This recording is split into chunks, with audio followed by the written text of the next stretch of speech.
Greenhouse Technologies is vanjaar vir die eerste keer by die Santam Landbou Nasionale Kuilvoer Kompetisie betrokke en om ons meer daarvan te vertel en ook oor hulle besigheid te gesels, verwelkom ek vir Dion de Kok, hy is hulle verkoopsbestuurder. Dion, ja, presies, wie is Greenhouse Technologies? Ja, Lise, eerstens baie dankie vir die geleentheid. Ja, so Greenhouse Technologies is so 18, amper 19 jaar terug begin. My broer en sy vrou die besigheid begin. Oorspronklik, en ek weet baie mense sal nou sê, okay, Greenhouse Technologies, kuilvoer, hoe bring jy twee by mekaar uit? So ek sal nou by die volledige storie uitkom, maar dis oorspronklik begin deur my broer het groenhuis plastiek ingevoer, wat nou aan boere verskaf het, wat tonnels en die tipe van goed gehad het. Maar soos 'n besigheid mag groei, kom al produkte by. So dit was oorspronklik net groenhuis plastiek, dis waar die Greenhouse Technologies vandaan kom. En toe kom daar by groei medium besproeiing. Ons het nou ons produk wat ons nou begin het mee, vandag 1 Julie is ek weet nie wat noem jy dit in Afrikaans, maar as controlled release fertilizer.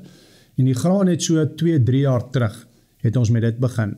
En hoe ons by die graan betrokke geraak het, ons die Greenhouse Technologies, my broer het begin en na so 2 jaar, toe het die oorseese maatskappy 50% aandeel gekoop. En hulle vervaardig die plastiek, maar hulle vervaardig ook kuilvoer seil, kuilvoer sakke, en dis hoe ons by die graan ingekom het.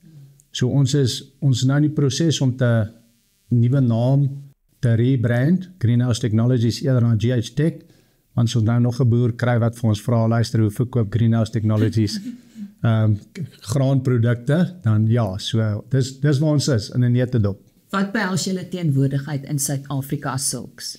Ons hoofkantoor is in Johannesburg, en dan het ons volwaardige takke in die Wes-Kaap, Oos-Kaap, Natal, Mpumalanga en Nelspruit, en dan het ons 'n verkoopsverteenwoordiger in Limpopo, en ons het 'n verkoopsverteenwoordiger in die buiteland. Nou as ek praat van die buiteland, praat ons van Namibia, Botswana, Zimbabwe, Zambia, ook 'n vinnige groeiende area.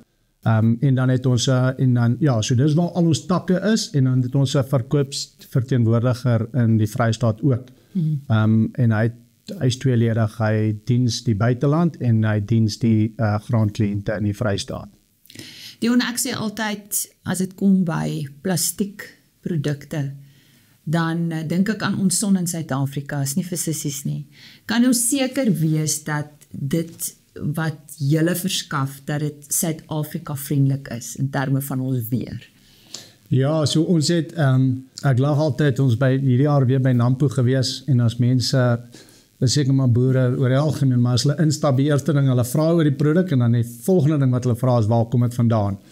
So, en ek weet nie of ek lande mag spesifiseer, maar kom ons sê dit, kom meer aan die Europa kant, kom meer van daai kant af. So in terme van, en ek dink ons het ook geleer, ons het geleer met der tyd dat 'n swak produk gaan vir jou inhaal. Jy kan kort termyn gaan dit dalk vir jou werk, maar in die lang termyn gaan dit nie vir jou werk nie. So ons staan by die kwaliteit van ons produkte, en in terme van kwaliteit en die spesifikasies wat volgens gemaak is dis 100% reg vir Suid-Afrika. Ja. Voel jy die besigheid neem toe in daai rigting, dat meer boere daarvan gebruik maak?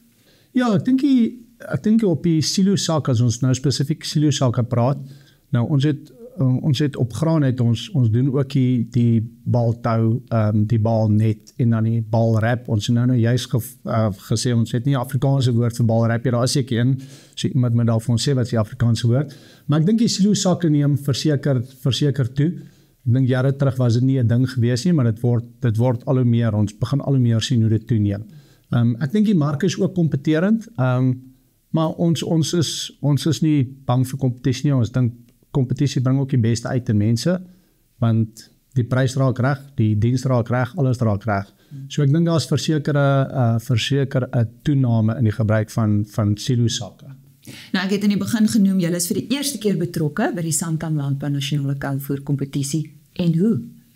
Ja, so ons het besef dat ons moet betrokke raak by die goed, ons moet deel van die graangemeenskap raak, want ons is nog 'n onbekende naam, ons weet ons produk is goed, en ons het hom al getoets in Suid-Afrikaanse materiaal, daar is baie mense wat dit gebruik in Suid-Afrika van die koöperasies, gebruik dit, En ons het besef ons moet betrokke raak. So op hierdie stadium van die geveg gaan ons 3 graansakke skenk. Hoe hulle die pryse gaan allokeer, weet ek nie, maar ons gaan die 3 skenk. So ons is opgewonde. Dis die eerste vir ons. Ja, so kuilvoer is deel van julle toekoms. Ja, verseker. Ons het, ek dink ons graan ek dink in ons maatskappy, ek dink produkgewys is graan ons vinnigste. As ek praat van graan, praat ek nou van ons balnet, ons baltou, silosak. Dit is verseker ons vinnigste groeiende produk op hierdie stadium van die geveg. Dion, baie dankie dat julle betrokke geraak het. Baie sterkte. Ons sien uit om saam met julle te sien wie wen hierdie sakke van julle wat beskikbaar gaan wees. Baie dankie. Ja, baie dankie. Baie dankie vir die geleentheid en ja, ons sien uit. Ons gaan verseker daar wees en ons gaan sien wie die wenner. So, maar baie dankie vir jou tyd, ek waardeer. Dankie, so sê Dion de Kok. Hy is van Greenhouse Technologies en soos ek gesê het, hulle is vir die eerste keer vanjaar betrokke by die Santam Landbou Nasionale Kuilvoer Kompetisie.